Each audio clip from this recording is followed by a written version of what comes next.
yung downtrend. And then I just want to point out dito na sa Forex, may mga strategy tayo na ginagamit siya for uptrend.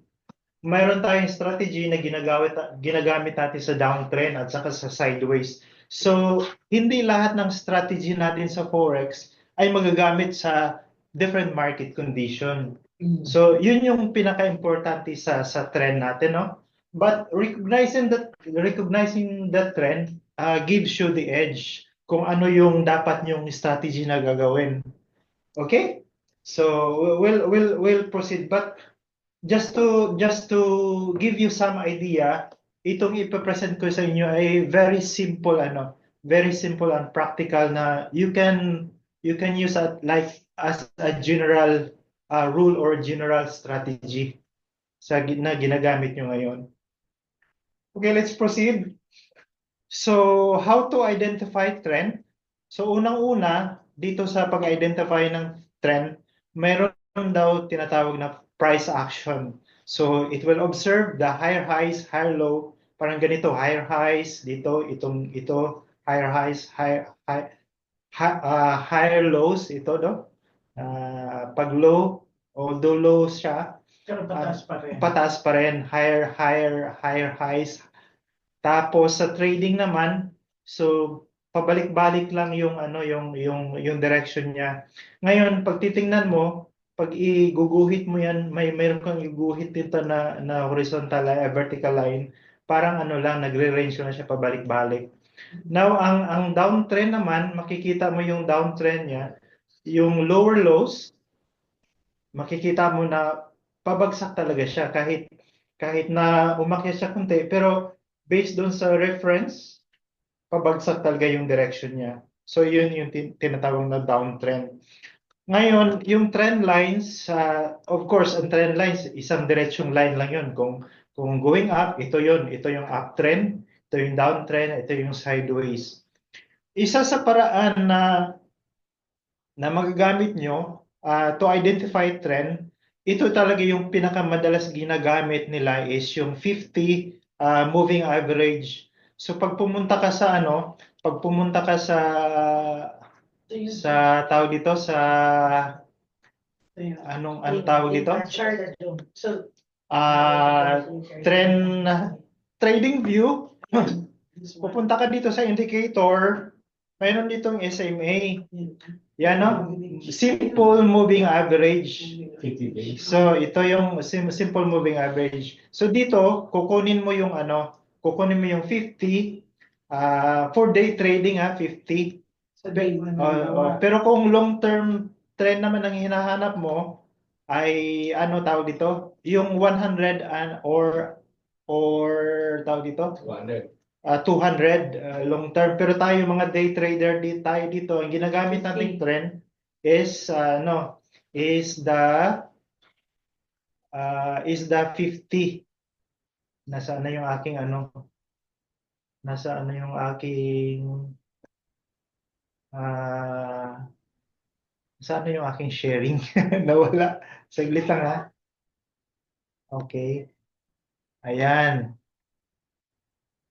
50 ang ginagamit natin sa day trading, no? So, nakikita nyo kung saan kukunin yung saan kukunin yung ating 50 moving average. Kahit doon sa MT4, mayroon yung 50. So, yun talaga yung sinusunod natin na sa day trading. And then, sa indicators naman, makikita natin yung MACD signal, crossover histogram. Hindi ko lang maipakita sa inyo ngayon, pero makikita natin yan dito ganun pa din, dito sa tawag dito. Ito yung MACD, no? Pag tinignan mo yung MACD, pag nasa taas yun, nasa taas yung mga line niya, uptrend siya. Yung MACD pala, mayroon ditong zero reference. Yung line dito, zero reference yan. So pag zero reference siya, parang ito yung origin, anything na below doon sa zero line, lakihan natin to, ha. Anything na itong line na to nagdi-divide ito sa green at saka pulang histogram, anything na magdi-divide niyan, that's the zero line. Ngayon, pag ang trend niya, itong mga line na to, nasa taas siya ng zero line, ibig sabihin na nag-a-uptrend yung ano, nag-a-uptrend yung trend. Ngayon, pag bumaba siya dito, halimbawa ganito, downtrend siya. Ganun lang ang simple explanation ng MACD. Hindi ko lang bigyan diin masyado yung ano yung presentation kasi sa ibang class naman yung ano ibang lecture, ibang time naman natin yung mga indicators. Pero ngayon, we are just discussing how to identify trend, and these are the possible ways to identify the trend. Okay? So ang sa akin ang pinaka-importanteng gamit natin pag identify ng trend is yung simple moving average using 50 sa day trading. Yun, very simple strategy lang yan. Okay, let's move. So sa trend naman may mga iba-ibang time frames. May mga iba-iba time frames na tinitingnan. So bakit mahalaga yung time frames? Sa day trading, yung day chart, nandun kasi yung ano pakita ko sa inyo yung ano no, yung tawag dito, trend line. Kailangan natin mag-reference daw sa day. Paano yung makikita yung sa day? Ito yung chart ng day no, ng day. Tapos lalagyan natin siya ng SMA.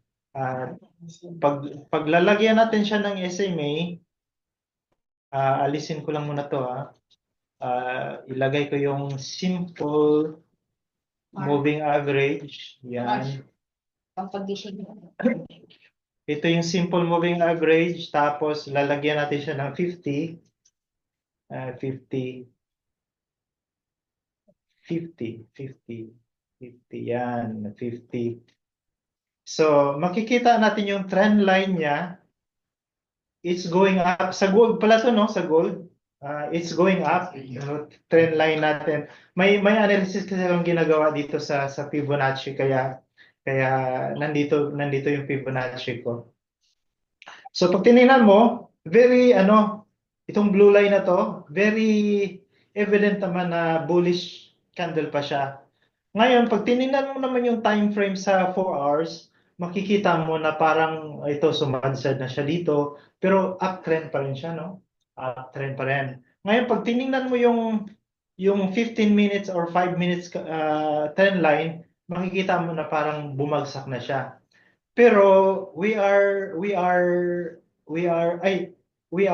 referring to a day trade, no? So maganda dun sa day one. Sa day ka titingin. Oo, sa day ka titingin kung ano yung trend for that particular asset. Yung asset pala natin ay gold. So sa day one. Sa day ka titingin. Why it's important na titingin ka ng time frames, different time frames. Kasi different time frames has a different purpose. Yung purpose ng days ay makikita mo is for day and swing trade.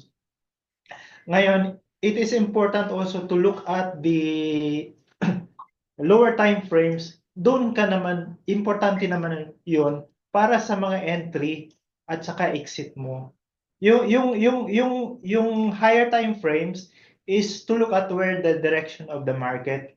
Ngayon, yung lower time frame naman, doon naman ginagamit yung sa time of entry mo. Nandun lahat ng mga signal at saka indicator nakalagay. Oo, to have a maximum profit as far as so 1 minute. No, 5 lang. 5:50. 5:15 or 1 hour. Pero 1 hour Pero kasi magbantayan mo yun. Kasi pag galaw ka, babantayan natin kung full time ka, pero kung hindi ka naman full time, mamaya sa day trade. isa-isahin natin kung paano paano tayo mag-trade ng 30 minutes a day lang or 15 minutes 15 minutes or 30 minutes or 1 hour a day lang. Hindi mo na siya babantayan. With this strategy, with this strategy, okay? So dito sa trend time frames, day chart is to look for the direction of the market, and then the lower time frames identify you the best entry, yung kailan ka mag-entry. Nandun kasi yung mga signal niya na signal to maximize your profit throughout the day. Okay? So, ngayon, pag nagte-trade tayo, dapat alam natin kung kailan ang opening na market. Kasi based on the books na binabasa ko, based on the YouTube din na nakikita ko, the setup or the signals usually occur doon sa sa mga opening na market from the first 30 minutes doon ng mga setup na na nagpo-position yung mga setup na nag-uumpisa pa lang kasi yung market.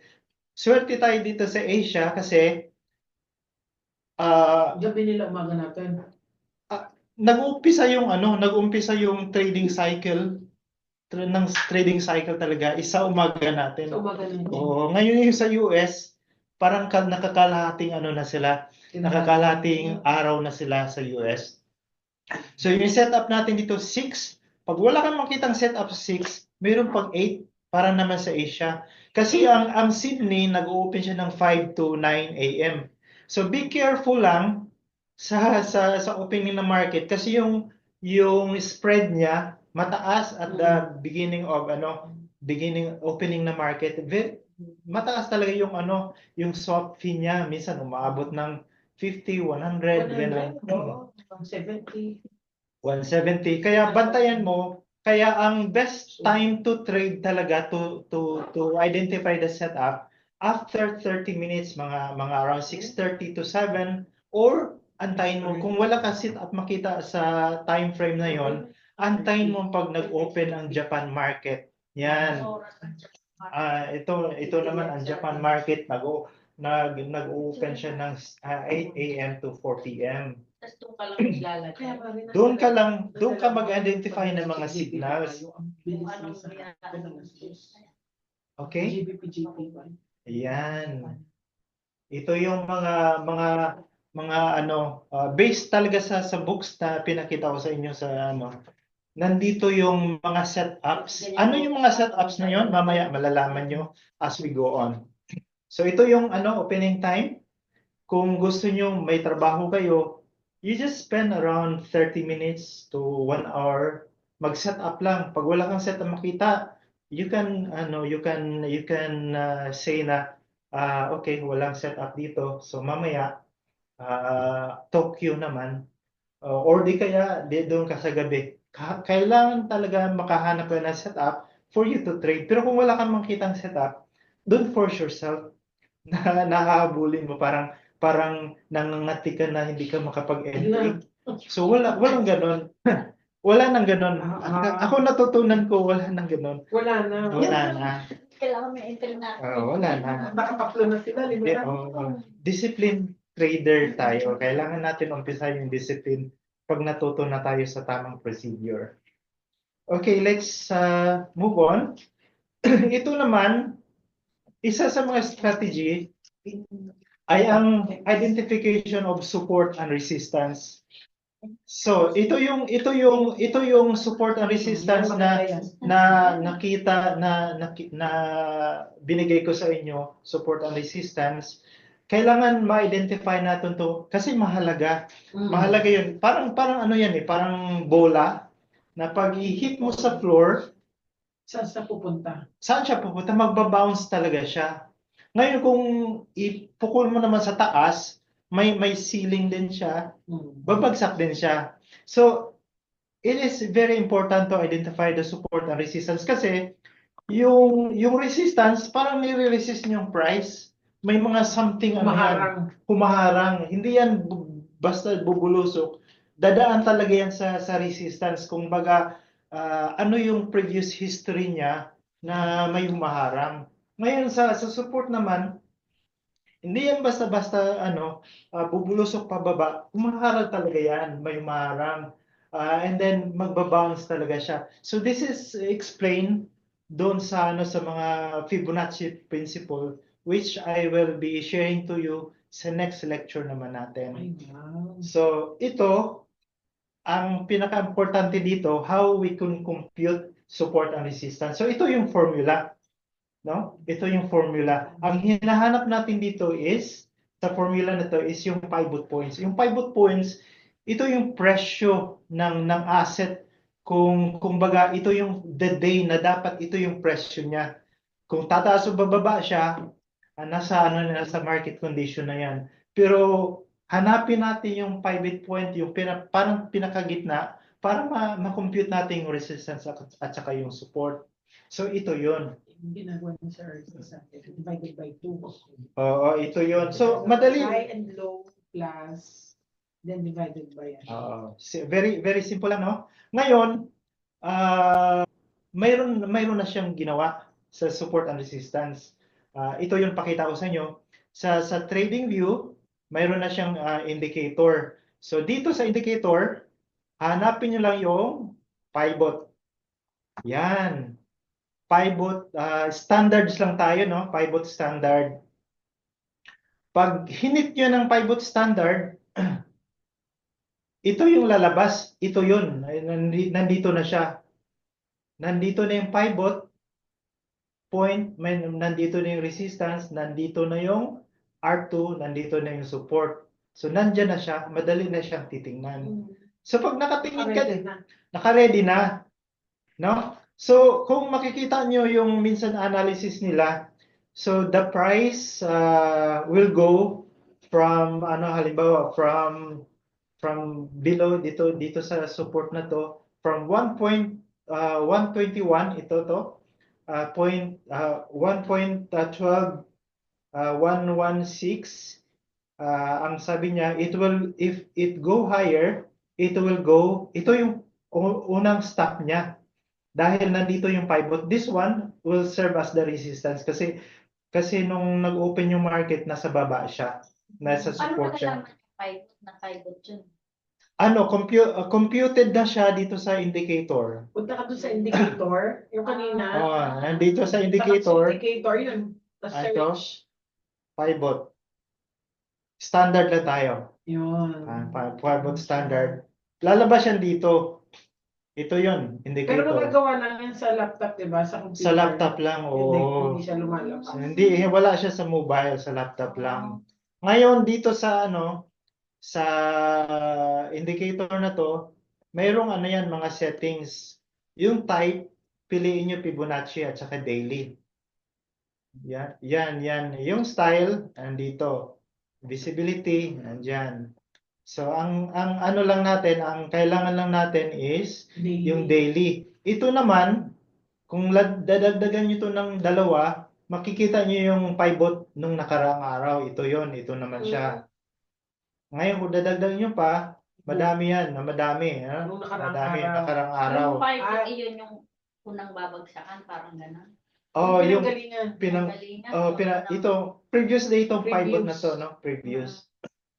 So, at saka yung okay nyo. So ngayon, pag nakita nyo yung Euro USD, nag-umpisa siya dito sa sa support, no? Umakyat siya ngayon.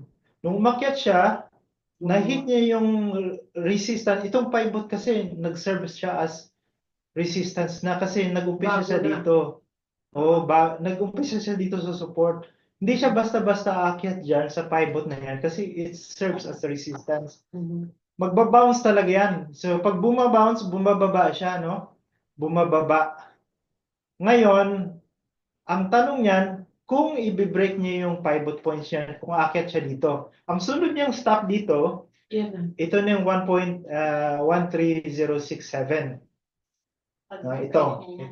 Pag nag-break niya ito, pero pag hindi niya na-break yan, maaaring dito lang yung dito lang yan babalik-balik or di kaya babagsak. So mamaya sa analysis natin, kayo na mag-analyze kung saan siya pupunta or ano, ha? Ang alin. Ang price ng Euro USD. Yun. Oo. Kayo mag-analyze mamaya pag natapos natin. Pag nakita niyo yung mga indicators natin, mga chart pattern, kayo mag-analyze. Okay? So, nandun na tayo sa sa support resistance. So, yan. So far, so good or mabilis masyado? Hindi, okay naman. Okay lang. So, kung gusto niyo i-manual yun, pwede rin. Pag i-manual nyo, halimbawa i-manual nyo, nag-open ako dito ng halimbawa nag-open ako dito tawag dito, ng MT4, tapos kinumpute nyo yung support resistance, mayroon ditong mga line, horizontal line ito. Pwede nyo ilagay yan, horizontal line. Tapos, pag anong value nakikita nyo, i-double click nyo, right click nyo lang to. Double click, right click, horizontal line properties. Tapos yan, horizontal line properties. Kung ano yung na-compute yung value, i-type nyo dyan. Halimbawa, ang pivot point nyo, halimbawa ay ganitong value, i-type nyo yung value dyan, pupunta yan doon sa pivot points na gusto nyo.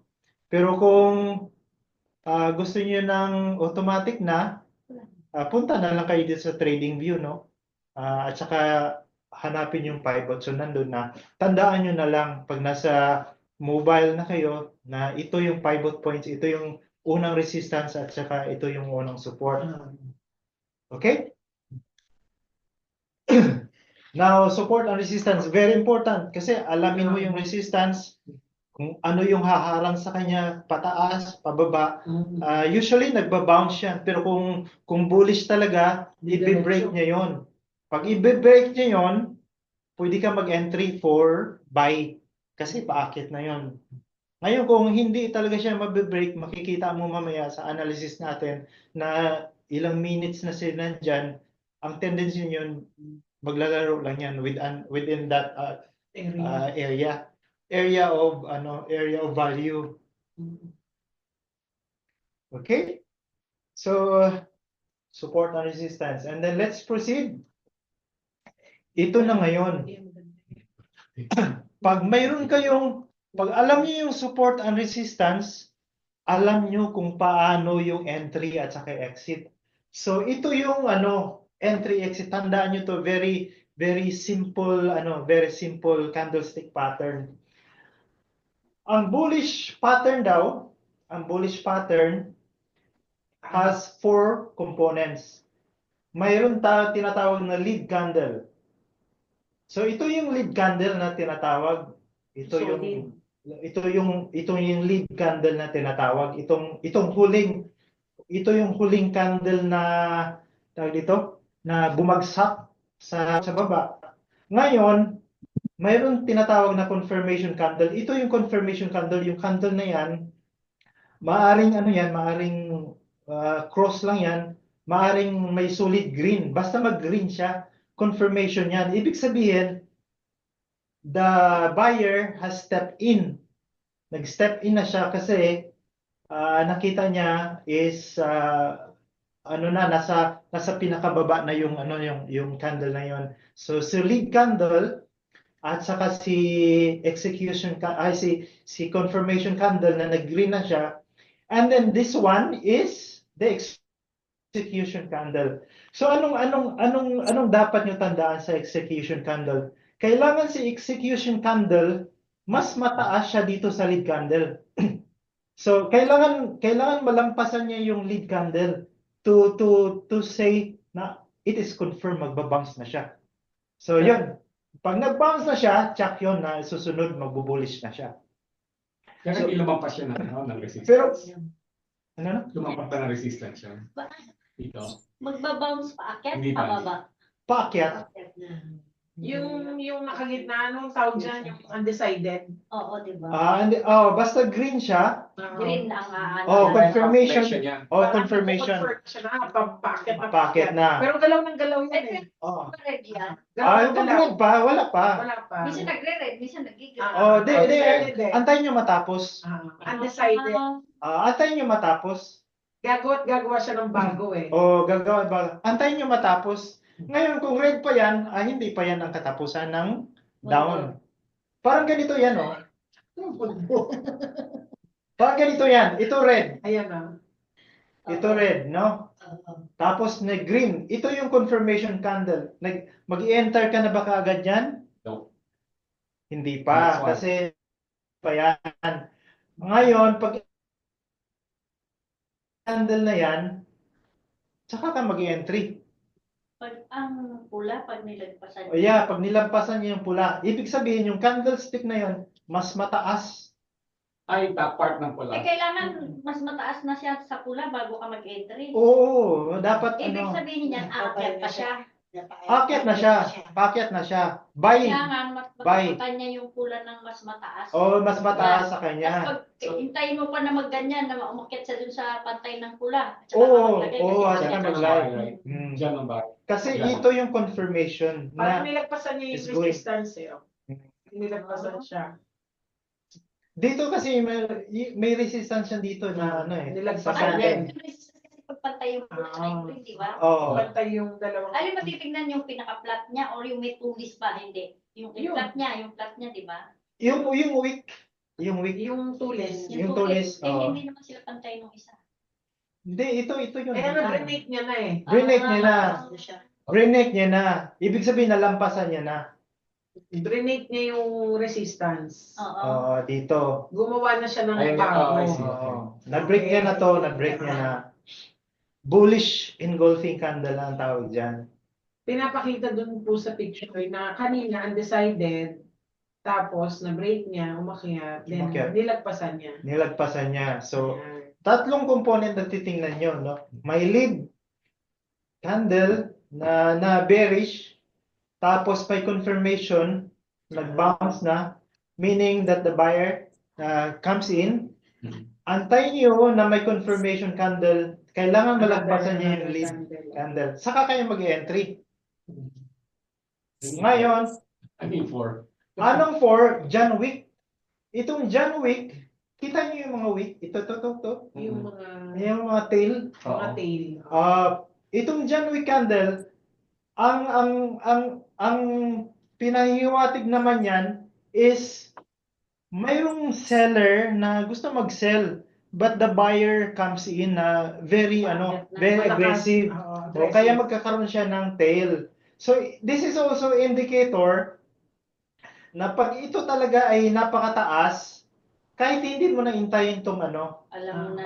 alam mo na, basta mataas to masyado. Ganun din Parang sa- hinihila na. Ganun din sa pababa, no? Ganun din sa pababa. Parang Pababa, ano, ito pababa na yung parang ang nangyayari dyan, hinihila na siya ng buyers talaga. Akyat na Oo. akyat. Yan ang So, yung nagbibigay sa atin ng mga signal sa sa tawag ito, SMA. sa SMA or nagbibigay sa atin sa Telegram, ito yung binabantayan nila. Yeah. Signal. Ito yung tinatawag na signal na signal to Sign. buy. Oo. Sa buy na. Kasi nakita nila yung tatlong component o apat na component, mayroong lead candle, may confirmation candle, and then the execution candle, and then the John Wick. Okay, ito yung wick na yan. So yan yung yun yung sign to enter. Okay? So punta naman tayo doon sa bearish. Pag sa bearish naman, makita mo naman dito, engulfing candle, no? Pag nakita mo yung yung bearish natin, nakikita mo yung green siya, green, and then suddenly mayroong hammer, parang dinikdik siya pababa. Pag nakita mo, yung green ay unti-unting sinakop siya ng pula. Ibig sabihin, the seller are taking control na.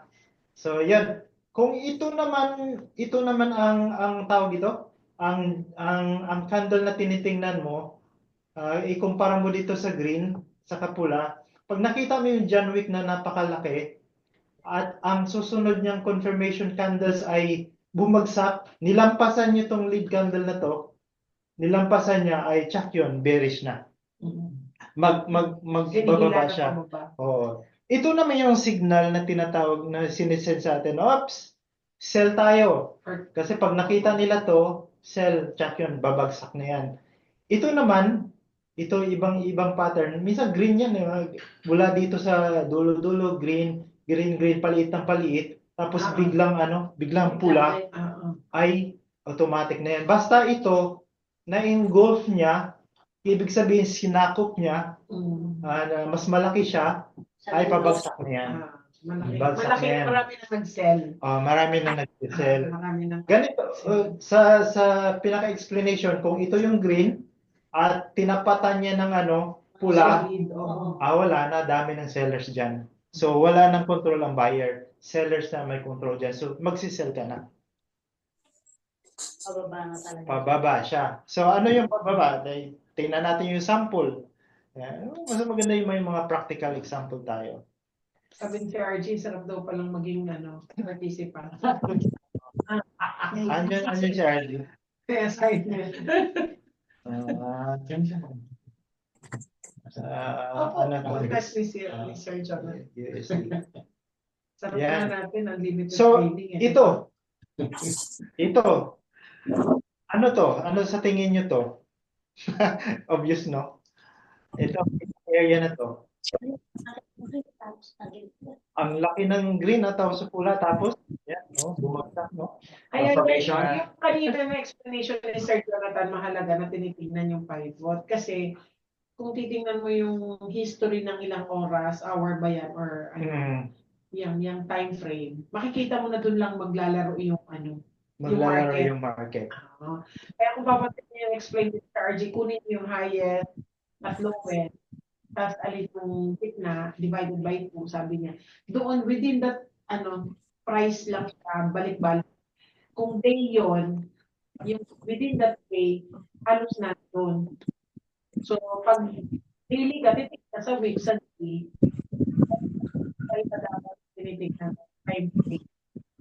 So, pag balik-balik siya doon sa taas na yun. So, important dito yung candlestick. Kahit anong asset titingnan natin, USD, CAD. Kung ano yung USD CAD, tingnan natin yung mga candlestick pattern niya. Sa daily. So, pag nakita mo dito, ito yung bullish, no? Tapos mas malaki yung mas malaki pula, babagsak siya. Ayun, ito naman, tawag dito, pantay siya. Pero bakit siya hindi kagad umakyat? Bakit hindi siya kagad umakyat? Kasi, what is the trend? Ang trend niya, is pababa. No? Nakuha niyo yung combination.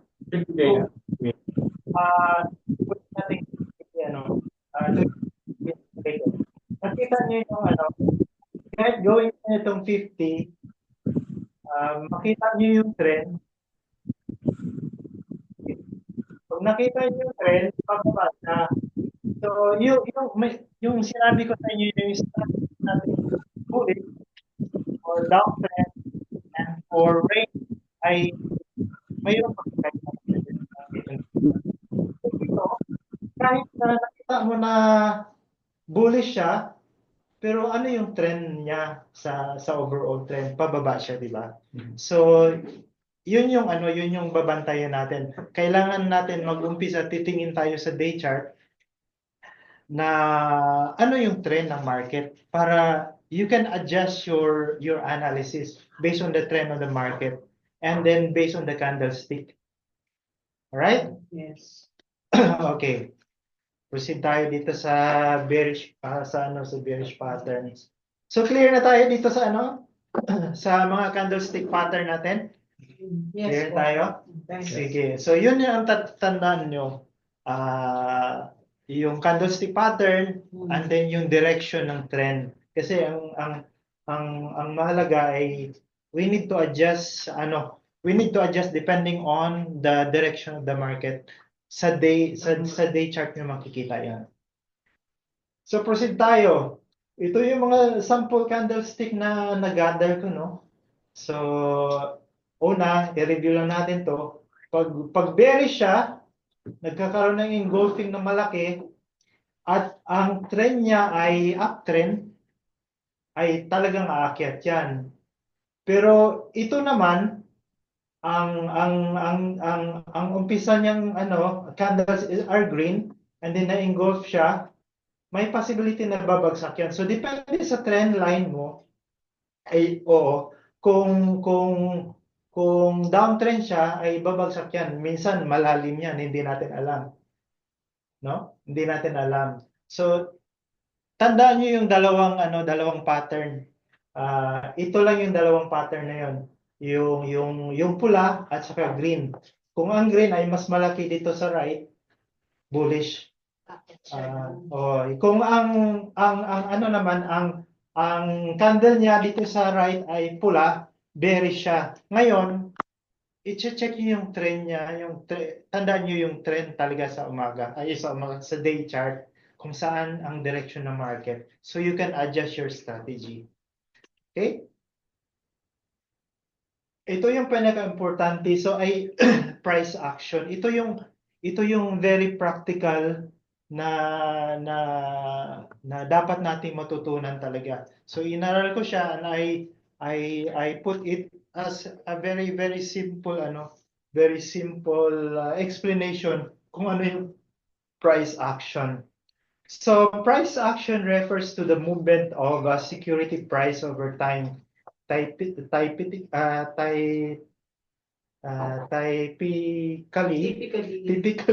represented on chart without relying heavily on indicators. Kasi ano talaga siya? Yung action, yung ano lang niya, yung movement niya based on the emotions, of the buyers and sellers. Ito yung price action. Kaya walang hula. Oo. Kung what's next. Walang mga Hindi pwedeng manghula. Yung pwedeng manghula, yung mga indicators hindi rin to tawag dito. Hindi rin siya gumagana pag price action ang pinag-uusapan.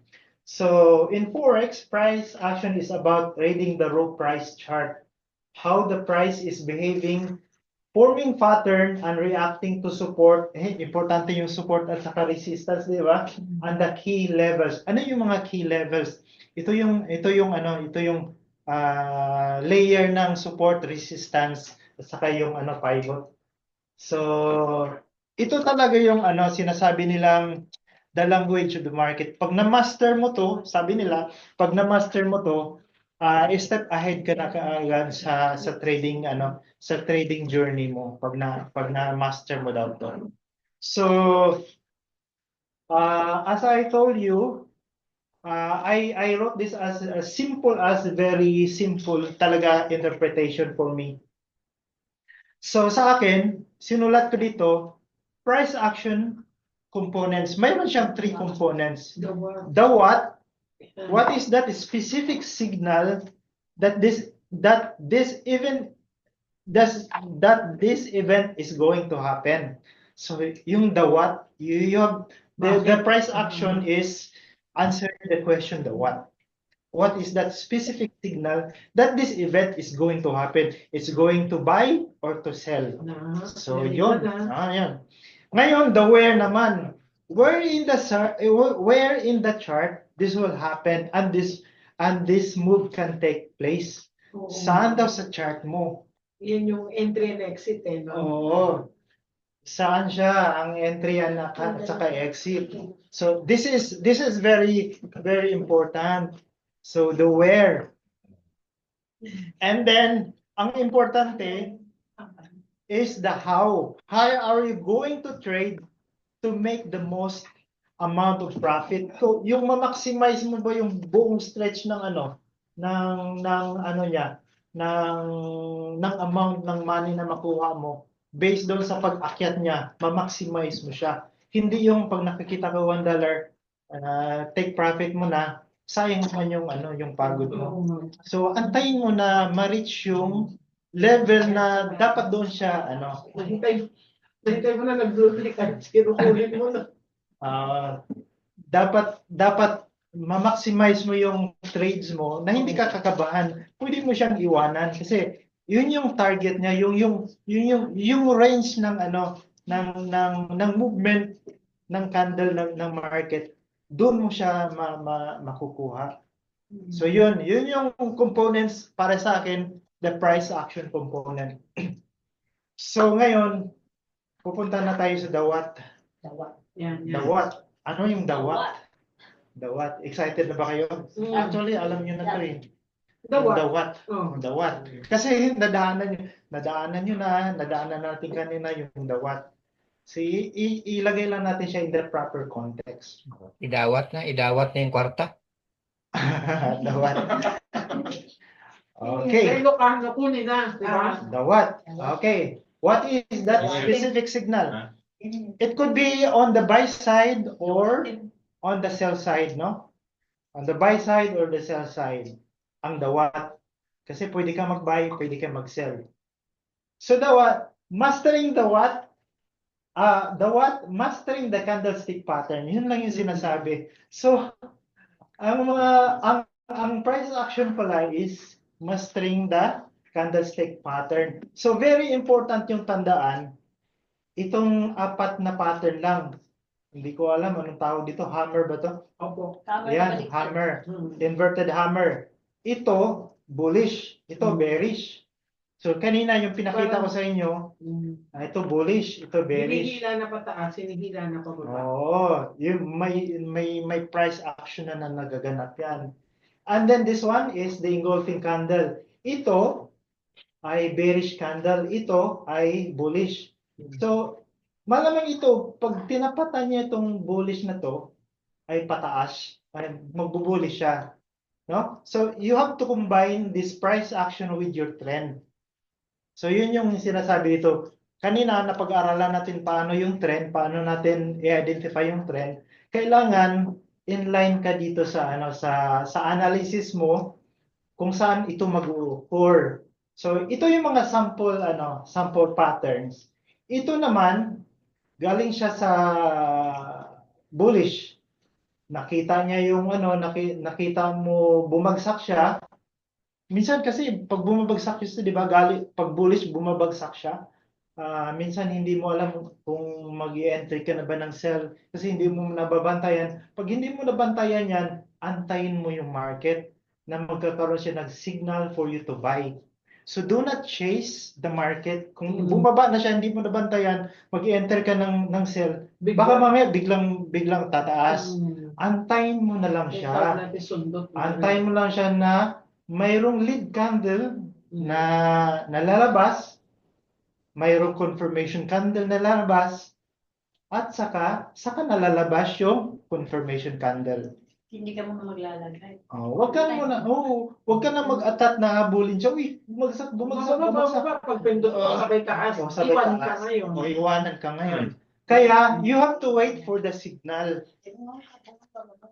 Wala na, tapos hindi Signal. Bakit na hindi mo? Yun, itong signal na to, Bye-bye na. itong signal na to, bantayan natin kung sa, yung di ba, may itang what, where, and how. So, pag ganito, ito yung mga sample pattern lang ng price action. Ito naman, pag nakita mo, pataas ng pataas siya, no? Huwag mo nang habulin. Huwag mo nang habulin na pataas ng pataas siya. Halimbawa, yung gold, hinabol mo yung gold, pataas ng pataas, nag-entry ka, tapos biglang bumagsak mo. Kung depende sa trend, depende sa mga pivot natin, di ba? Nandun yung pivot natin. Mayroong resistance 1, resistance 2, resistance 2. May mga level siya, di ba? May mga level. Antayin mo yung level kung saan siya bago ka mag-entry ng buy kung gusto mo mag-buy. Kasi baka mamaya, balikan natin yung resistance, no? Balikan natin yung resistance. Baka mamaya, pag nag-enter ka, lagay natin siya sa 15 minutes. Sobrang liit. Bantayan mo siya. Oops, 1 hour. Bantayan mo siya kasi kanina, 'di ba, pataas paakyat. Bantayan mo siya kung saan siya dito saan siya sa pivot mo. Kung sa tingin mo yung pataas pa, nandito siya sa ibabaw ng ng R1 mo, ang susunod niyang aabutin itong R2. So pwede ka pang pwede ka pang mag-buy. Pwede pa niyang abutin yung R2. Ngayon kung nasa R2 na siya, huwag kang mag-buy. Kasi may posibility yan na magbabounce, bababa.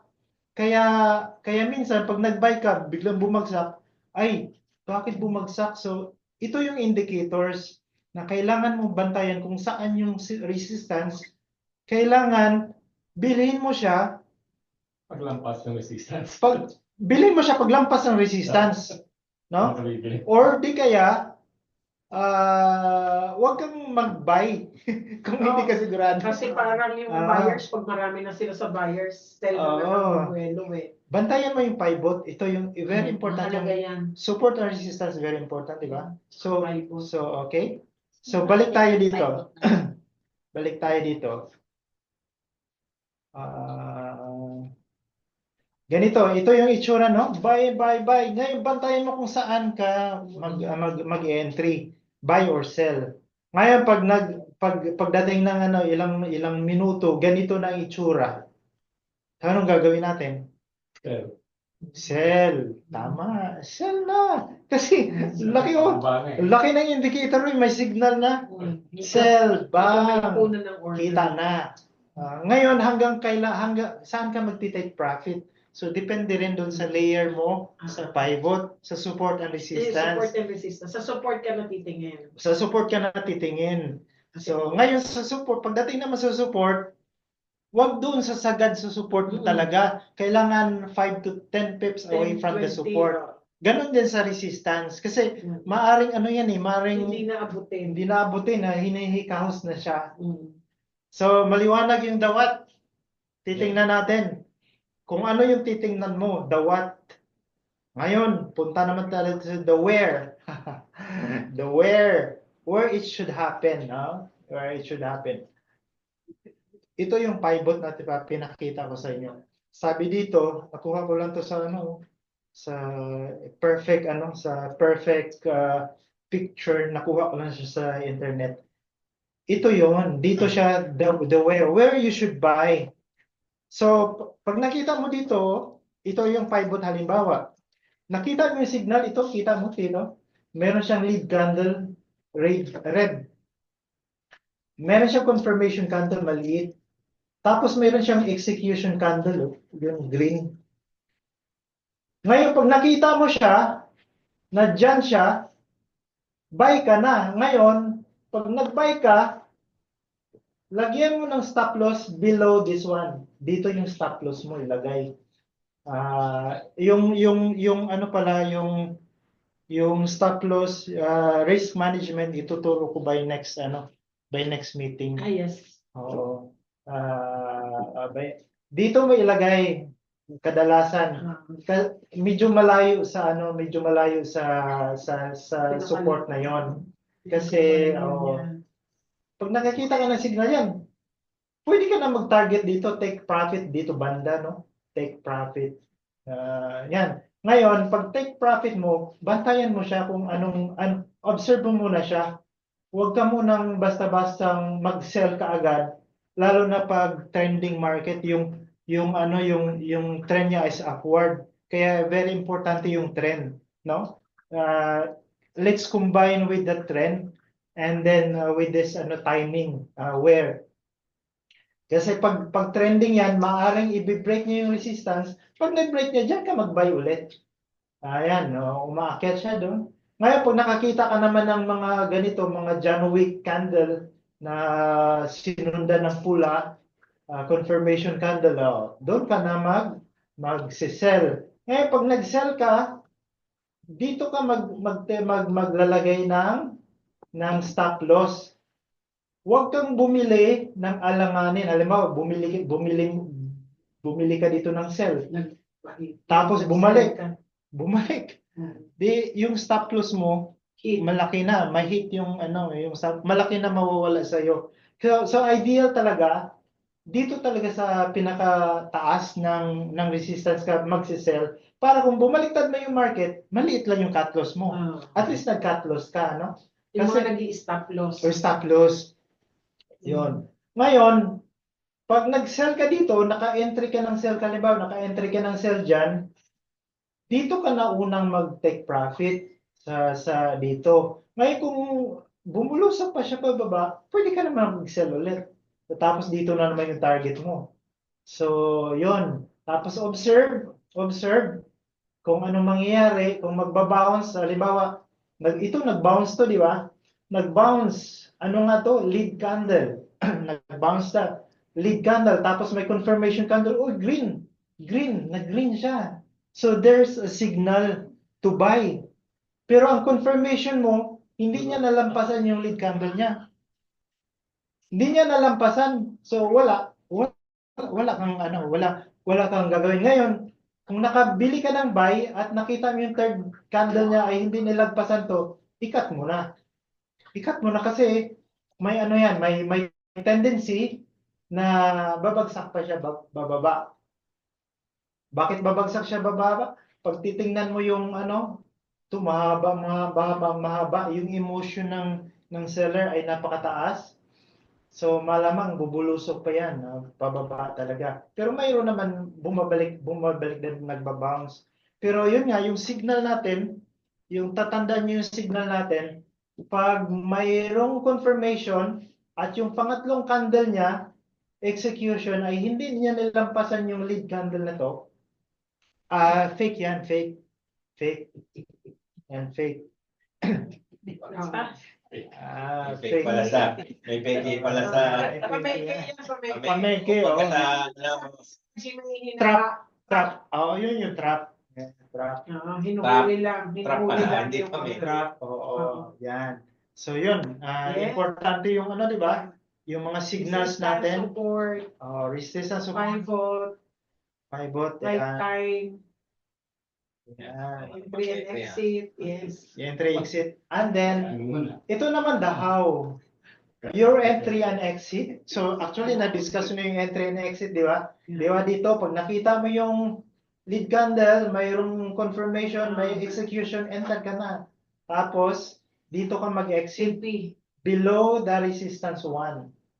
Yan, mga 5 to 10 pips away.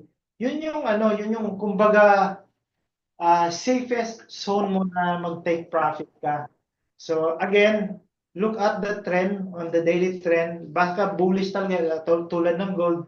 Minsan lalampasan niya yan. Pero at least naka-take profit ka na. Ngayon kung lumampas siya diyan, pwede ka mag-buy ulit.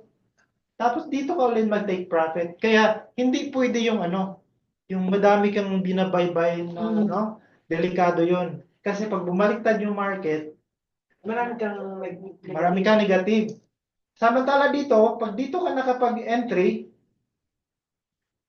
mag-stop loss ka dito, kunti lang yung stop loss mo, at least alam mo na bumaliktad yung market, mayroon ka pang chance na na mag-entry ulit. Maaring sell or maaring buy ulit pag bumalik siya ulit dito. Basta makikita nyo naman yung candlestick pattern. Kung ano yung maging pattern niya, di ba? Kung balikan natin yung ating naunang slides, makikita nyo yung pattern. Ngayon, pag dito ka nag-exit, at least naka-take profit ka na. Ngayon, kung gusto mo mag-layering talaga, mag-layering na malaki yung capital mo, halimbawa, pag nag-buy ka dito at bumaliktad, i-layer mo lang siya, bantayan mo dito ka ulit mag-buy ulit. Sa next support. Sa next support, dito sa baba, huwag dito sa gitna. Oo. Kung hindi ka maglalagay ng stop loss, kasi ako nasanay ako na mag-layer, banat-banat na yun. Mali pala yun, maling practice. Next order. Magle-layer ka dyan, halimbawa, ang pagitan dito ay 10 pips. Pag nag-enter ka dito, at bumagsak, mag-enter ka ulit dito, buy. Pag-enter ka ulit dito, buy. Ngayon, pag tumaas yan, magbabounce naman talaga yan. But look at the trend talaga, no? So, be careful with the trend. Kung ang trend naman niya ay pabagsak talaga, huwag ka mag-buy. Okay na yung nag-stop loss ka dito ng maliit. Tapos, sell na gagawin mo. Depende sa trend. So yun, ito yung the how. How we are going to do that. Importante talaga yung support and resistance. Mga area of value. Ito yung area of value. Ngayon pag halimbawa ay pag tingin mo sa chart, nandito sa pivot siya, anong gagawin mo? Nandito sa pivot, trending yung market, anong gagawin mo? Magbabay ka, magsisell. Anong sa palagay mo? Trending yung market, bullish siya pataas.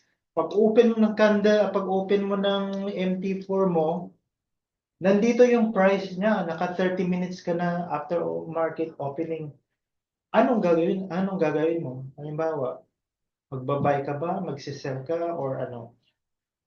Mag-aantay ka. Waiting for Sir, may the question ako. confirmation. Regarding sa stop loss na sinasabi mo, ano yun? Per entry, maglalagay ka ng stop loss? Oo, lagay ka ng stop loss per entry. Ngayon, ito yung naging problema ko, experience ko, stop loss ko, very tight. Ibig sabihin, Tigit-tigit. napakaiksi yung ano, yung room for ano for Konting galaw lang eh. konting lang ano, May hit na. mahit na. Ngayon, ang solusyon diyan, liitan mo yung ano, liitan mo yung lot size mo. Halimbawa, ang lot size ko ngayon is 0.1. Kunting kimbot lang, malaki ka agad yung ano, di ba? Malaki ka agad yung kinakain niya per dollars. Magkano yung 0.1 per pips? Saan yan? Gold o FX? Kahit sa anong ano, kahit sa anong asset. Sabihin nyo na lang po 1:1, Euro USD. Euro USD. Masyadong madikit. Kaya wala kang allowance. Pero pag niliitan mo yung lot size mo, pag nag-entry ka dito, niliitan mo yung lot size mo, mayroon kang room for ano tawag dito? For maggalaw, hindi ka agad mahihit. So, mayroon pang chance na bumalik yung market at tumaas. So, yun yung problema na encounter ko. Sobrang tight. Wala po bang specific kung ilang pips ka bago ka maglagay ng stop loss? Is it necessary na mga 2, 3, or 10 pips maglalagay ka na ng stop loss? Oo. O Sir Jonathan, may tatawag na ano, ratio. 1:1, 10 pips. What? 2:2, 2:1. Mayroong ganun, mayroong risk-reward ratio na tinatawag. Oo. Risk-reward ratio, halimbawa, 10 pips out. you're stop loss? you're willing to lose, halimbawa 10 pips, but you are projecting to win 20 pips. So, So, natalo ka ng 10 kung mag-hit. Oo. May profit ka pa rin. Oo. Pero di ba pag nag-stop loss, automatic nawawala yung taya mo. Oh, of course. Oo. At least Wait for the next time. Ha? $10 lang yung ano mo, nawala. Kasi ganito ang nangyari sa akin, no? Nag-entry ako, sobrang laki ng entry ko. Naiwanan ko siya overnight. Bumagsak yung market. Talagang ang laki ng loss ko. Sumobra dun sa 10 pips. Ngayon, ang solution diyan, kung ayaw mo mag-stop loss, kasi masakit, parang ayaw ko mag-stop loss eh. Liitan mo yung ano, lot size mo. Tiyagaan mo yan. Kung maghihit ka naman ng ano, maghihit ka naman for like sa 10 trades mo, maghihit ka ng 8, kita ka na. Kikita ka na, dahan-dahan lang until you build your understanding and build your muscle in tolerating the losses. Dahan-dahan lang. Okay? Dahan lang pasok. Dahan-dahan lang, liitan lang. So, yun yung ano, yun yung the how. So, pag binalikan mo yung ano, price action natin, the what? Yung the what natin, mga specific signal, no? Kailangan kabisaduhin yun na to. Apat Apat ang sir ng mga isang ano mo. Pero may idea na. Malaki. Tama, ulitin natin. ano na, mayroon na kayong 4 lang na kandila yung titingnan nyo, yung hammer. And then, the where. The where, no? Kung gano'ng kalaking puhunan pa yan. Ayan.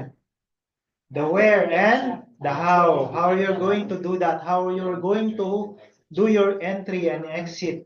So entry and exit dito lang sa area of value, no? Importante 'yun. Dati si RG, minsan makikita mo na nagbabato si RG, ang susunod niyan, na-break niya yung resistance, ang susunod niya target is ganito. So mayroon pa lang siyang ibig sabihin nun na ang susunod niyang pupuntahan ay ito na. So it could you can buy and then exit doon sa next next point. Lalo na pag bullish, no? Ngayon pag pabagsak naman ganun din, pabagsak pabaliktad naman. And then that's the end. Yes. Ngayon, mag-market Thank analysis you. lang tayo. Mag-market Check, analysis check. tayo. Mag-market analysis tayo. Anong gusto niyong asset? Gold? Chip. CAD? Chip. Ano? Parang ano to eh. Parang paakyat na to eh. Ano yung CAD? Gold. O kasi ano eh. USD CAD? Hindi o. Card chip daw gusto Card mo. chip.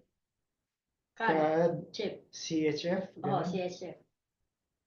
CAD CHF. So tingnan natin yung Swiss. CAD CHF. Wala masyadong liquidity. Ayun. Mm. Ang CAD CHF is downtrend. Ang trend niya, overall trend, no? Downtrend siya. Downtrend talaga. Ngayon, Punta ka sa time frame. titingnan natin time frame. Andito yung pivot niya. Ang pivot niya is Anong ito. time frame mo po? 1 hour. Sa Arca. Sa 1 hour. 1 hour. Oh. Tayo. So, pag tiningnan mo, for today, naglalaro lang siya dito sa area na to. Itong resistance na to at saka yung pivot support. Dito lang siya naglalaro. Pabalik-balik lang siya. Ngayon, kung naka-entry ka dito sa near the resistance, yan, may possibility na mababounce siya pababa dito. Pababa. No? Ano lang siya, nagbabounce. So, kung tatanungin niyo ako kung ano yung mga sumusunod na kabanata dyan, titingnan natin sa day chart. Yung day chart niya, andito yung parang andito yung pinaka-lead candle niya. Pa-up na siya. Andito yung confirmation. Hindi pa, ito yung execution. Execution undecided pa siya kung tataas o bababa. Nagre-range pa siya. So, wala pang, Nasa consolidation siya. nasa consolidation pa siya. Pag nandun sa 1 hour, for the past, how many hours na? 1, 2, 3, 4, 5, 6, 7, 8, 9, 10, 11, 12, 13 hours, nagko-consolidate lang siya between this area. Ngayon, ang sumunod na signal niya dito is going down. Bababa pa daw siya. Yan, kasi nakita mo to? Hindi niya na-break. Hindi niya na-break yung mga resistance. Sa history. More sellers. More sellers pa, di ba? Parang ganito yun, no? To. Ayan o. Baka uulitin niya, babagsak pa siya dito. Yun pa yung status ng CAD CHF. So, marunong na kayo mag-analyze. Yes. Ngayon, punta tayo sa sa XEU USD. XEU USD. Palagay natin. Ay, nandiyan na si RG. XEU USD. Kung may nag-gold sa inyo, pag nakita nyo sa gold, ang sa daily, nagre-range din siya, no? Pag nakikita nyo yung gold, ito yung sa gold, no? Pa siya, nagre-range. So, in this area, paakyat pa siya dito, no? Ang signal niya ngayon, meron ng confirmation candle na sinusubukan niyang umakyat dito sa day chart. Pag titingnan natin yung sa hourly, andito na siya sa support. Pag na-break niya ito, maaaring akyat siya to 380. No? Pag na-break niya to, akyat siya 380. Pero pag hindi niya na-break yan, maaaring babagsak siya dito. Sa baba, bearish yan. Tayo Bearish. muna ma-break. Oh, antayin mo ma-break. Yan. Pero ang trend niya sa gold Gold down eh. is still going up. Up. Going up pa siya. Nagko-consolidate lang siya ngayon. I see. Ang gold, nagko-consolidate lang siya ngayon. Kasi ito yung, kita mo yung umakyat, bumaba, yan. Umakyat, bumaba. Although mayroon siyang bearish dito, pero mayroong confirmation dito na pumasok na yung buyer. And then pag na-break niya to, aakyat ulit to. Aakyat ulit to hanggang dito sa taas. Or babagsak yan dito hanggang dito sa baba. Sa 32.10. Alright? So yun yung application ng ating lecture for today. Alright? May questions ba? Wala po, thank you. Thank you, sir. Thank you. Yes. Wait natin. Thank you very much sa very, very, very good insight. Yes, thank you. Yeah. Welcome. Thank you, Sir Jonathan. Oo. Sobrang informative. Ayan po. At saka, So Jonathan, yung naabutan ko kanina ba na recording, umpisa pa lang ba yun? Pwede mabalikan yung ibang slide na hindi ko na ano. yes po, yun po yun. Nirecord po ni Sir RG. Ikaw nag-record? Yung pinaka-start. Sir RG. Yes po, Ito. nakita namin ni-record eh. Coach, Hindi mo ako mabigyan. Coach, almost lahat na record mo. Ang hindi mo lang na record kung sino si Jonathan. Pwede mo po ako, Sir Jonathan, in favor, yung dalawang slide lang, ikakat ko na lang mamaya, ulitin yung dalawang slide lang. Yan yung first. Ito yung first slide. Yan. Sige po, go ahead. Ito yung second slide. Third slide. Okay na, thank you. Thank you. Alright. Ayan, thank you po. Coach Jonathan, ano din po, introduction nyo, yun ang hindi niya na, hindi niya na record. Introduction nyo. Ano na lang, next time, magkasama naman kami ni Jane dito. Yung introduction ko is magkasama na kami doon sa SMA. Mag-intro kay Sir Jonathan. Baka po nahihiya siya eh. No? Hindi, joke lang. Joke lang po. Hindi po. Yan, so, thank you, Sir Jonathan. Ayan po. So, si Sir Jonathan po, 2023, nagkilala na po kami because of Forex trading. So, siya po ay before pa nag-aral ng Forex. Pero nung ginagawa na, sabi nga, lagi ni Sir RG, madali mong maintindihan yung tinuturo, pero yung executions, doon naman kakaroon ng, ng challenges. Ayan. So, dumaan din sa maraming challenges si Sir Jonathan, together with us. Then, ngayon po, nag-start na siya na talagang yung recovery time na feel na. Ayan. So, nag-share siya ngayon kasi mag-start na po siya magtayo ng sariling education school dito sa Pilipinas. Ayan. So, sobrang humble lang po niya kaya siguro hindi makaano. Ayan. So, okay po tayo. Next time po magkakaroon pa naman ng another sessions like this. So, Sir RG, andyan ka po? Yep. Good Ayan, afternoon, good evening sa lahat. Time, ayan, pasa Sir na po. Jonathan, thank you. Sir RG. Dito, no? Sarap ng maging participant eh. Daming insights eh. Ayan. But basically, on point. On point yung First part. presentation, yung key levels. Ang kailangan lang nating i-emphasize dito is, okay, ano ba yung time frame na ite-trade ko? Okay. Ite-trade ko ba yung long trend or yung day trading? So, karamihan sa atin ngayon, what we want is sa isang araw, dapat ma-close natin. Okay. Yeah. Ngayon, gumagamit tayo ng parang SMA o kaya gumagamit tayo ng yung GRID. So, which is later on i-discuss natin. Kaya importante yung may overview tayo ng 1 week, ng daily, saka ng shorter time frame like 1 hour. Kasi may mga times na, for example, yung na-share ni Sir Jonathan no, sa gold. Kung titingnan natin in a long-term trend, going up siya, 'di ba?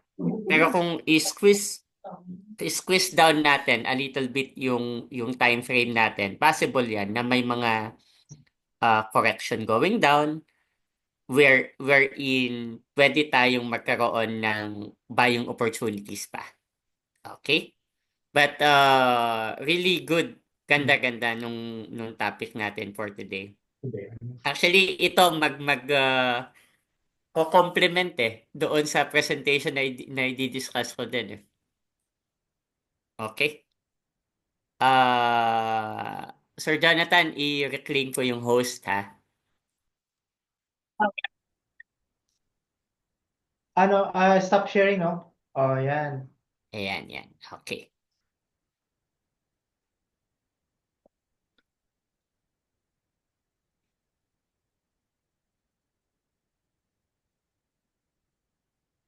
Siya na. Siya na. Okay. So, ito po ang ating... So, recap lang natin yung magiging topic natin for today. Simplified institutional retail trading using 1 to 2 strategies or strategy system plus premium signals na ilalabas natin soon. Okay, so overview, both institutional saka yung retail trading gagamitin natin. So we don't want to make it more complex. We make our trading strategy na very simple lang. So kapag ginawa natin yon, we might end up having at least 10% profit in 1 month. Not bad na for simple trading. So meron tayong dalawang system, yung GRID and ATS trading system, grid trading, saka martingale trading. Pero meron tayong, ayan sa baba, hidden strategy behind. So ano yung hidden strategy behind? So kahit meron tayong dalawang system na gagamitin, yung na-discuss ni Sir Jonathan kanina about ano ba yung market trend, market movement, ano yung confirmation kung magbabay ba tayo or magsasell tayo. Yan ang ating i-check yung entry and exit pag ginamit natin yung trading system. So dito sa GRID trading system, purely ito muna, i-highlight ko muna yung gold, no? Meron tayong FX, meron tayong gold, and then eventually meron tayong crypto. So ito po, semi-automated siya. Ibig sabihin, yung unang order, kayo maglalagay. Okay. Now, whether buy or sell yan, pwedeng magsabay. Okay. Kapag ginawa natin to, fully automated na siya, magiging high frequency trading. So, bahala na si system na magkaroon ng layering order, can trade up to 100 orders per day. Okay? So, i-discuss din natin yung magic of hedging, hedge trade. Okay? Isipin nyo, you're gaining, sabihin natin, minimum 1% sa isang araw, plus you get 100 orders in 1 day. Yung na-send ko sa inyo previously, nag-trade ako ng gold, 0.05 yung lot size. Tapos 100 orders yun. Isipin nyo gaano kalaki yung rebates na. Wala pa yung profit na. Okay? So ATS trading system, dito pa rin yung I still believe on the system. Yung 15 multiple orders, very effective pa rin siya. Okay, once na ma-identify natin yung entry and exit, tapos kinumbine natin yung trading system. Ang maganda ngayon, nagkakaroon na kayo ng awareness. Saan ba talaga yung support and resistance? So pwede nyo ngayong i-combine. itong GRID, yung grid system, yung ATS, nag-move na siya ng malaki.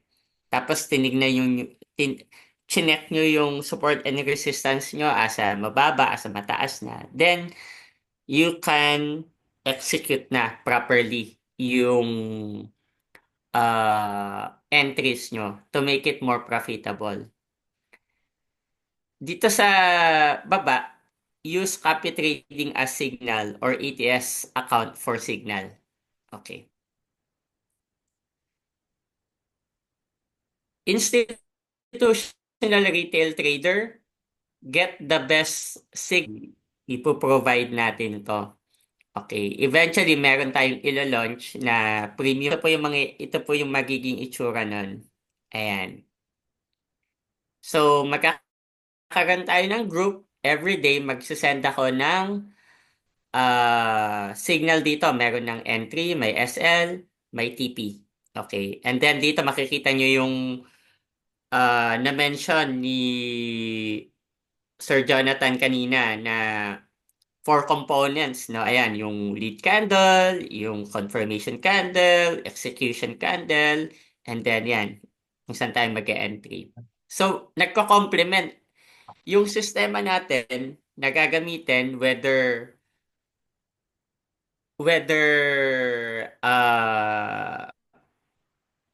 layering tayo o kaya one-stop na trading, pwede. Okay. So ito, everyday ito magbibigay tayo ng signal dito. Ayan. Ito gold to. Okay. Bago tayo mag-proceed, may question po ba? Yung GERD, RG, may ano ba Yes siya? po.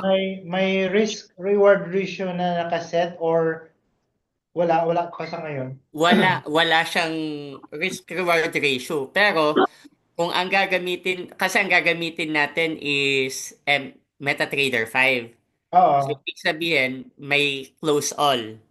So, ika-calculate natin based doon sa risk na gusto nyo para sa capital nyo. Halimbawa, gusto ko lang 10%, 20%. Then, ika-calculate natin yung lot size. Ito, yung lot size natin. Yan. Halimbawa, ang fund ko is 1,000. Okay? Then, ang risk ko lang dito is 10%. So, ibig sabihin, $100 yung risk ko. Yeah. Okay? Yan yung risk ko. Then, you can calculate hanggang ilang layer ba yung kaya kong i-risk kung 100 with 0.01 lot size. So, pag nag-layering ako, let's say nakabay ako, 1, 2, 3, 4, 5, 6, 7, hanggang 7. Hanggang dito lang ako, pwede na akong mag-cut. Ayan. Pwedeng ganito yung layering natin. Okay. Yung iba naman sa inyo, ang ginagawa is, magta-top up ako. Ayan. So, depende ito doon sa trader, no?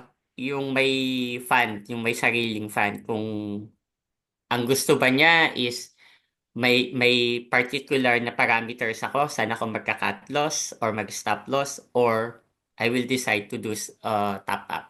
Ayan. Okay. Move tayo dito sa example natin. Dito, ito yung i-collab na lang natin to dun sa na-explain ni Sir Jonathan na yung pivot, support and resistance. Ayan.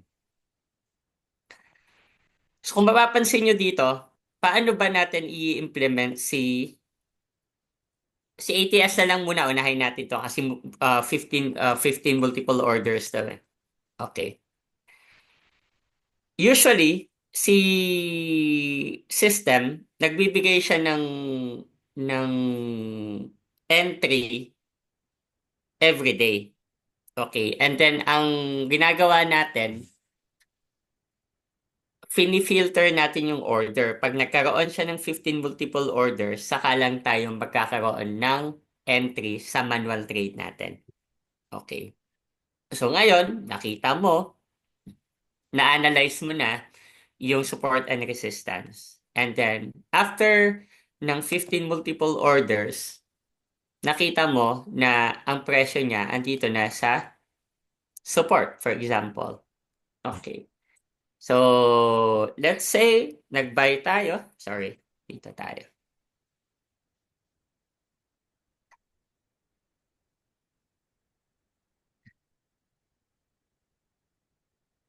Okay. Let's say, nag-buy tayo dito. 0.01. Okay. Ganito yung yung ATS natin, martingale siya, no? May multiplier siya. Ngayon, ang tendency nito is aakyat siya, di ba?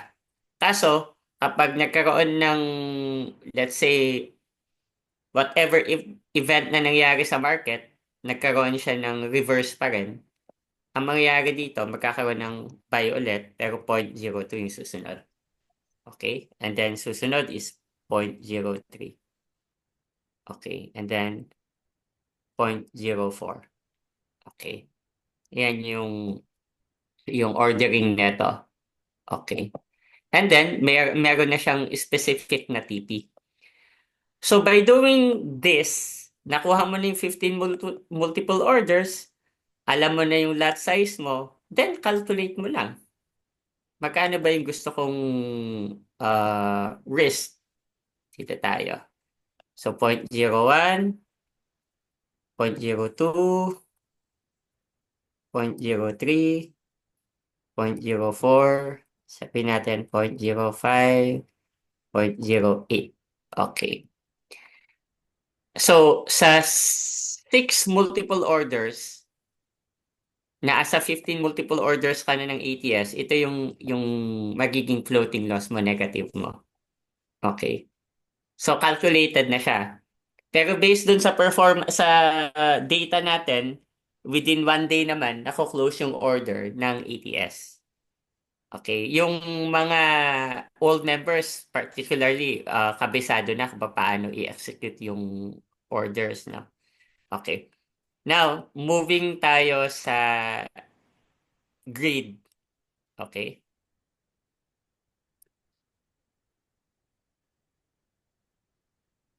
Okay. Yung old na version natin,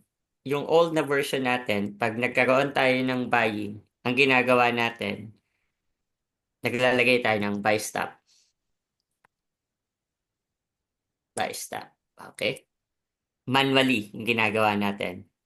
Pag sell naman, sell stop, and so on.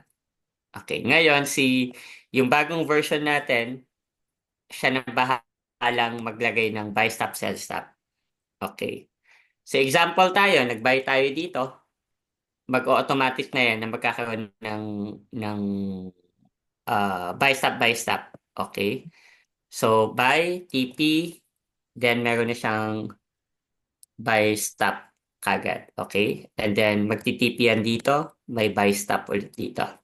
Okay. Pag bumaba siya, meron siyang B1, buy 2, buy 3, and then buy 4, and so on. Okay. Ang question, paano kapag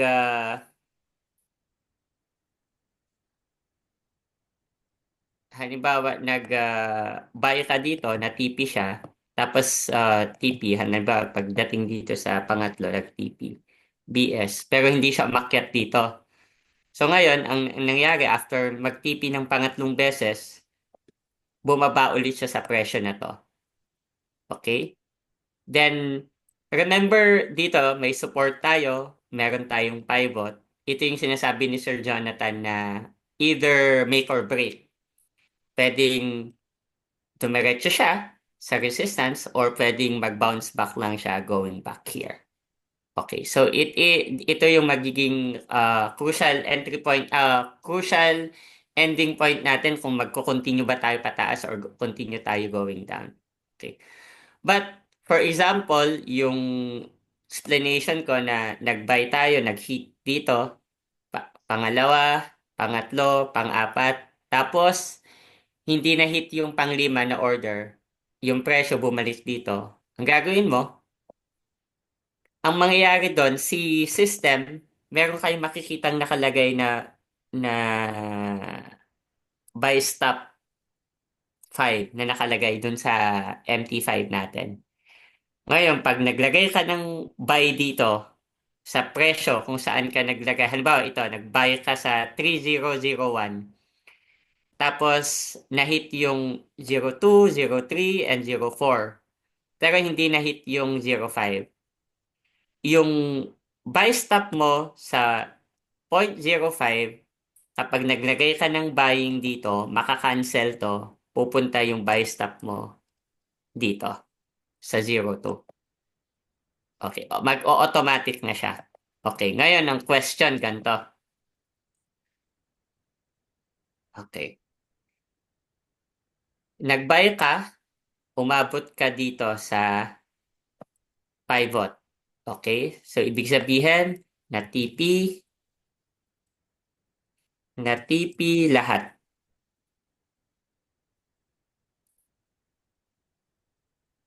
Sorry.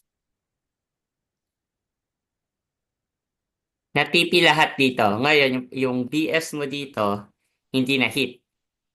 So, pwede ka ngayon maglagay ng selling dito sa area na to. So, isipin nyo, nag-buy kayo, nag-sell kayo. Okay. Ngayon, bumalik yung presyo. Andito ka na sa pivot eh. Bumalik yung presyo.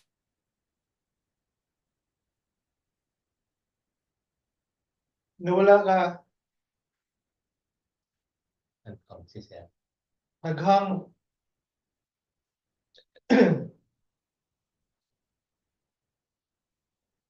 Nung sinabi niyang nawala siya. Nag-break yung wifi, nag-break out. Nag-break Tama, out. Miss Ana. Oo, kasi yung buy stop niya lumampas sa pivot. Break out. Break out na talaga yun pag lumampas siya sa pivot. Ibig sabihin na break niya yung pivot, yung resistance na sa pivot. Break out.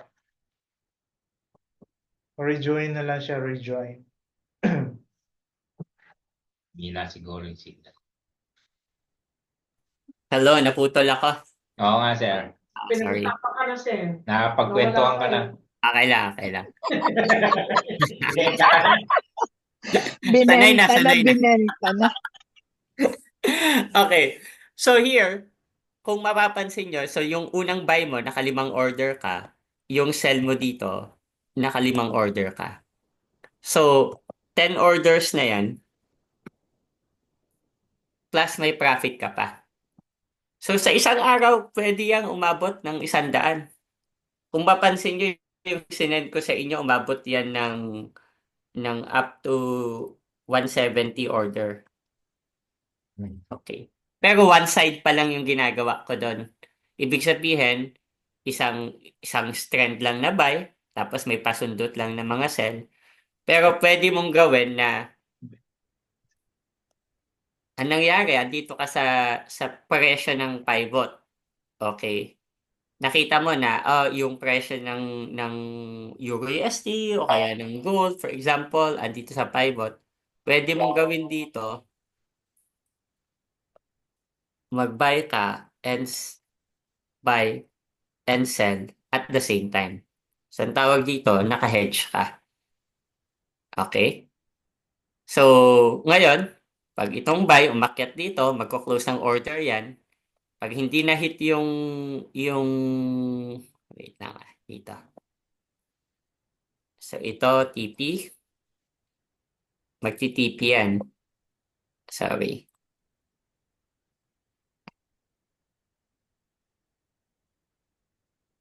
Magti-TP. Okay, ngayon, nag-buy ka at the same time, naka-sell ka. So, yung sell mo ngayon, meron dito, sell stop. Sorry. Sell 2. Ayan. Sell 3. Sell 4. Sell 5. And sell 6. Okay, ngayon, if hindi na-hit yung buy stop mo dito na 1, close na to. And then itong presyo na to, 1, 2, 3, 4, 5, 6. So by here, sa level na to, possible na mag-close yung order mo. Okay. Babalik-balik lang siya dito. Ngayon, ang question, paano kapag sumadsad siya ng sumadsad? Okay lang. Kasi ikakalculate lang naman niya yung 50%, 60% neto magko-close yung order. Ayan. But, to make it more easier, gaya nung na-explain ni Sir Jonathan, alamin mo saan yung support and resistance. Alamin mo yung confirmation nung components ng entry mo. Yun, yung lead candle, yung confirmation candle, execution candle, it will help you. 'Di ba? Ngayon, halimbawa, yung may mga times na ginamit mo yung components ng pattern sa 15 minutes. Okay. Kaso, hindi mo na-miss mo yung 1 hour. Yung 15 minutes, naka-buy siya, pero overall pala sa 1 hour, naka-sell yung trend mo. So, ang mangyayari dito, let the system wait until it close the order. Kasi magle-layering naman siya. Okay. And then eventually, yung dalawang to, magko-close din. Okay. Pero ang good news, ito yung isang good news natin to make it more convenient sa lahat. Hoping by next week mailabas na natin to. Meron tayong entry point na. So lalabas siguro tayo, may gold, tapos 3 currency. Yung pwede na, sorry, dalawang currency. Na may, Coach, yes po. sorry to interrupt. Yes po. Minimum of capital? Dito po, i-discuss ko po sa per group na lang kasi magkakaiba yung capitalization natin dito eh. Oo, lalo na nandyan si Ma'am MJ tsaka si Sir Jonathan, wala na. Billions na pinag-uusapan. Ayan. So, Thank you. pero whether kasi pwede naman tayo mag-USC eh. Yung USC natin, pwede mong i-execute ng USC na parang naka-standard ka. Okay. Kaso, pag nilabas kasi natin to, meron lang tayong konting costing para lang doon sa server. Yan yung i-launch natin. Pero maganda dito, yung mga hindi naman sinasabi natin tamad, pero yung wala nang time to do the analyzation, meron ng exit point dito. And karaniwan, doon sa binibigay natin na entry, yung first TPs hanggang third TP na hihit normally. Okay? Ayan.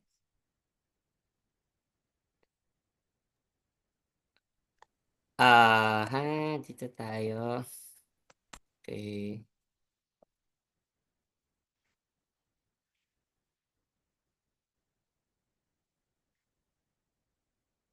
Ito share ko lang, no? Ito yung before yung sa ETS natin. Still doing okay. Yan yung average natin na tinitrade natin and then nagkaroon tayo ng isang malaking drawdown dito because of the slippage. Pero kung di nagkaroon ng slippage, it might go up now. But here, continuous tayo doon sa system natin. Dito, ang ginawa natin, naka 0.3 yung unang order, which is 3,000 USD yung capital. Okay. Ngayon, ang ginawa namin, niran namin sa 100,000 USD ito, live account siya, real, 100,000. Pero in-adjust natin yung currency ng 6 na currency pero 0.01 each. Okay. Ito, don't mind yung 34, siguro mga 3 to 7% talaga yung original neto. Kaya umabot na ng 34 kasi yung CAD CHF. Nung umabot ng pinakamababa, 58, naglagay kami ng orders dito. Kaya umabot na ng 38. Pero kung average lang, ito buong May 1 hanggang May 9, ito, 3.51 na. 6 pairs, start ng 0.01. Ayan. Tapos, yung GRID natin, gold lang siya.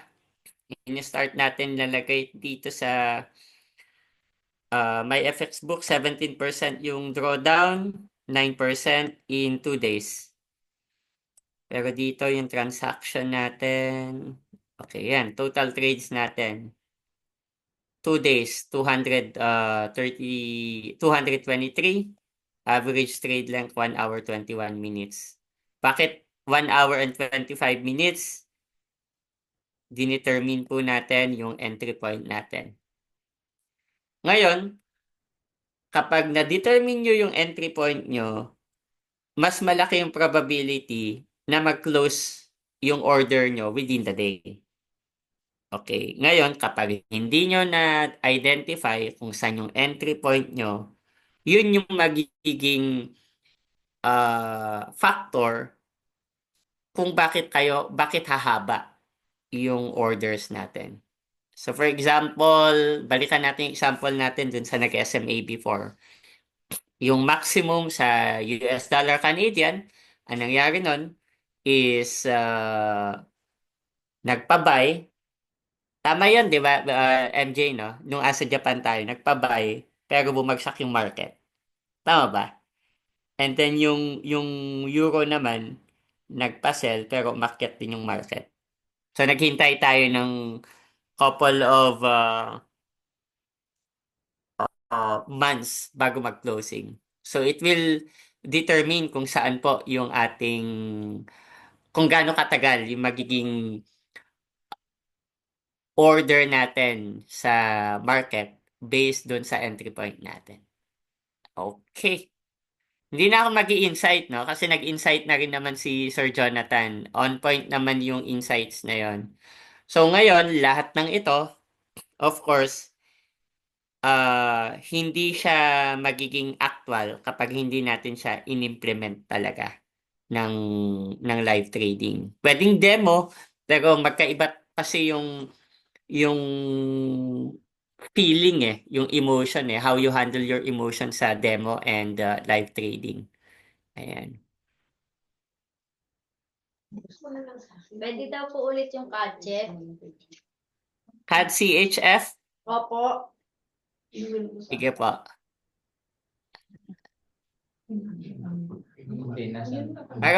Madami ba kayong order sa CAD CHF? Ay, yes, sir. Mula dun sa consolidation ng nakaraan, Napakadami ang na baba rin. niya, nag-consolidate sa baba. Ano, sir? Padami na po. Ano, sir, ito? From 0.6210. Pinapabukas ko sa akin.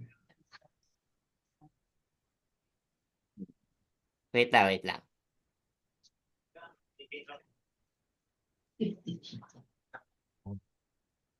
Oh, sige, bye. Ito mga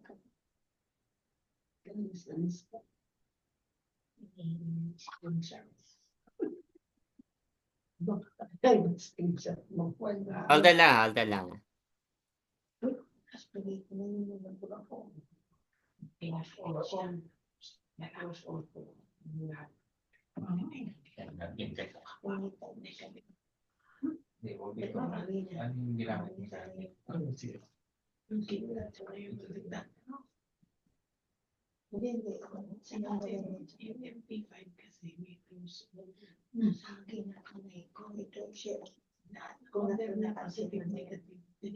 Sa weekly, kung pagbabasihan natin yung weekly, no? dito siya nagkaroon ng dalawa to. Pwedeng dito tayo kumuha ng Fibonacci retracement or dito. Pero kukunin natin dito kasi ito yung kung saan nagkaroon ng parang breakout.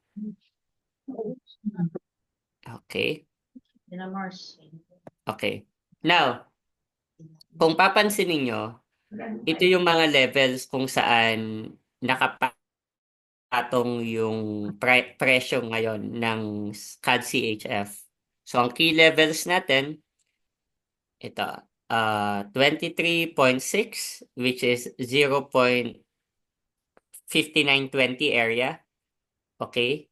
And then, ito, yung 0.5970 area.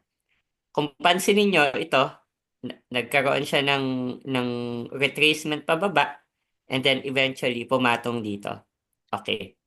Ngayon, si Fibonacci, ang golden rule dito yung golden selling eh. Itong area na to.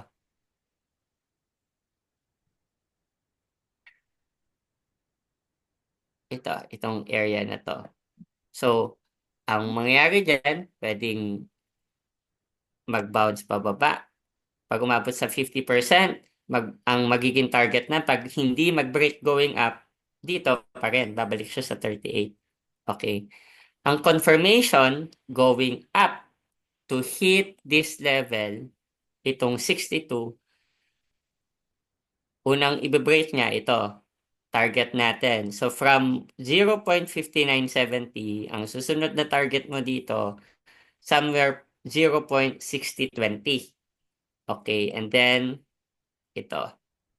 Ngayon, yung mga naka-buy sa level ng 62, 63, you need to wait until ma-break yung 60-70.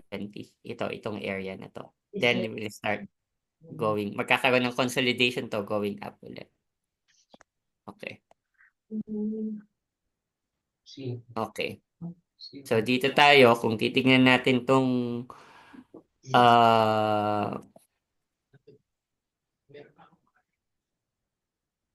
monthly. Isa na lang yan. Ano yung unang order mo, Mari? Sa ano? 6210. So ayan. Okay. So ang possibility nito, if breaking pa rin, if ma-break ang 0.5920, okay, magkakaroon yan ng 448. going down somewhere dito. Ito yung pinaka-low, no? 0.5820 level. Pero possible yan, nalagpasan pa niya to. Mananakot lang. Kukuha ng decent buyers from this area, itong support trend na to. Okay. Itong area na to, ayan, nakita mong dalawa. Dalawa na yung magiging hindi naman indicator, pero signal mo na meron ka ng support dito, Fibonacci, tapos trendline support mo. Ito yung magiging base mo going up. Pero kung hindi na niya babagsakan yung 0.5920 na yan, then we can see higher prices hanggang dito naman sa level na to, 62. Okay. Ngayon, Ito dapat. pero ito is monthly to eh. Ayan, oh. Ayan, dapat mo. Teka. Ito. Monthly level to. Mali. So, titingnan natin kung ano yung mga 3 months. possible pa na Bago siya ang factors within this month. Months pa bago magkaroon ng confirmation. Hindi pa yun yung closing. babalik ba? Wala pa ito, kung mapapansin nyo to, parang consolidation siya. Consolidation, pero going down. Yeah.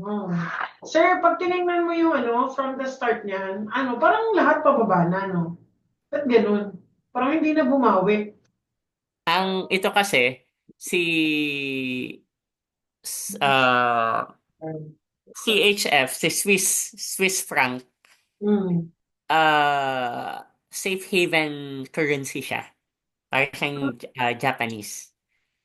So, Mm. kapag takot yung mga tao, di ba, yung mga may issue before na yung dollar nagkaroon ng weakness. So, ang nangyari, lahat ng pera ng mga mayayaman, nilalagay nila sa Swiss National Bank. Siyempre, lalakas yung presyo ngayon ni Swiss francs. Ito, Canadian versus Swiss. Kasi, Oo. Kaya, kaya siya, tawag dito, kaya siya bumabagsak. It's because kahit anong mangyayari, safe haven pa rin si CHF. Ngayon, if ever na magkaroon ng confidence na sa market, ibig sabihin, yung appetite ng tao, kaya na nilang maglabas ulit ng pera, then we might see CAD CHF going up. Not considering si Canadian ngayon is medyo mababa. Tapos, kung mapapansin nyo, si gold going up kasi safe haven asset siya. Tapos si crypto naman ngayon, kung tinignan nyo yung chart ni BTC, asa 100 plus na siya ulit. Ibig sabihin, yung tao, naglalagay sila doon sa safe haven asset at the moment. Kasi, unstable yung market. Hindi alam kung magiging okay ba yung reflection ng economy ng bansa, especially si US. Ayan. yes, sir. So, bababa pa rin dollar, sir. Yes, so kung bababa ngayon si dollar, yung weakness, okay. So, yung mga mayayaman, saan nila ilalagay yung pera nila? Ilalagay nila sa gold, ilalagay nila sa crypto. Kung sa currency, saan nila ilalagay? Sino yung stable na bansa? Switzerland, which is Swiss National Bank. Then, itong reflection ng Canadian CHF, babagsak pa siya. Kung ganun nga yung magiging reflection, Okay. So, kung titignan mo naman dito sa charting, kailangan niya magkaroon ng price balancing to make it, so, babagsak siya dito and then going up. Kaya, sir. Oo. Pero ngayon, short term muna natin, yung 58.20. 58.70, sorry yan. Ito. 59, sorry. 59.20. 59.20. Ngayon, minsan kakabahan kayo. Pag halimbawa naman na-break niya to, babagsak yan dito sa 58 level. Kakabahan kayo dito kasi isipin niyo baka mamaya, idire-diretso niya. Hindi na. Kung ako yung tatanungin nyo, yung probability of going down pag umabot dito is lesser than Kaya pa dito. going up. Kasi dalawa yung barrier na Dadaanan. dadaanan mo. Oo. Yung trendline support mo and then at the same time yung price support mo dito sa area na to. Tsaka, sir, Pwede yan, balance nangyari dyan, manakot lang, kumuha lang ng buyers, ng buyers and then push going up. Okay? Okay. Ito lang ang maiiwasan natin dito. Okay? This one. Ayan. Kung mapansin niya. Ito. Yan. Kita nyo, bumagsak. Ilang pips yan. Points yan. 18,000. 1,800. Isang bagsakan. Isang araw lang yan. Yes. Tapos hindi man lang niya binalikan, pero umabot siya ng 50%, no? Ayan. Ito. Umabot siya the next month. Ayan. So, Yan ang lagi mo yun. ganun din dito. Ayan. Bumagsak. Ito nung 2011, tsunami. Ito. Yan. Ito. Ito yung time na inabandon ng Swiss National Bank yung presyo niya against euro. Kaya yung nag-move ng isang araw. 2015. Yan. 2015. Okay. Eh ngayon, sir, malaki yung chance na magkaroon ng gano'n sa sa nangyayari sa market. Itong ganito na area hindi ko nakikita na possible for me. Kasi yung market consolidating siya and then at the same time all-time low na. All-time low na yan. So kung ako yung tatanungin nyo, safe ako sa buying dito. So kung mag-float man ako, ang kalaban ko lang dito, gaano ko katagal na hihintayin yung pag-reverse ng market. So, i-consider ko gaano ka laki yung capital ko, yung lot sizing ko ba tama dito, and then yung patience ko, kaya ko bang hintayin to. Okay. Plus, i-consider nyo kung hindi kayo naka-swap free, nakabuy kayo dito, Oo. positive swap tayo dito. Kumikita pa rin yung Oo nga, positive swap yan eh. yan. Pero sir, yung from consolidation ng history, no? Ang haba ng Kaya consolidation. okay lang tayo. Aakyat yun ng 50%. Ano, sorry? Ayan sir, di ba consolidation yan eh. Ang haba, ang lapad. Yep. Yeah. So kaya niya akyatin yung 50% niyan, yung 62. 61. Kaya ito. Oo. Kasi ilang pips lang to eh. Oo nga sir. Ayan, yung taas pa dyan sir. Ito. Si 61 ba yan? 62.70. Yan. Kaya niya yan sir. 250 lang yan eh. Oo nga naman. Kaya 250 pips sir. Ito balikan natin to. Ano ba ito? 140 ito.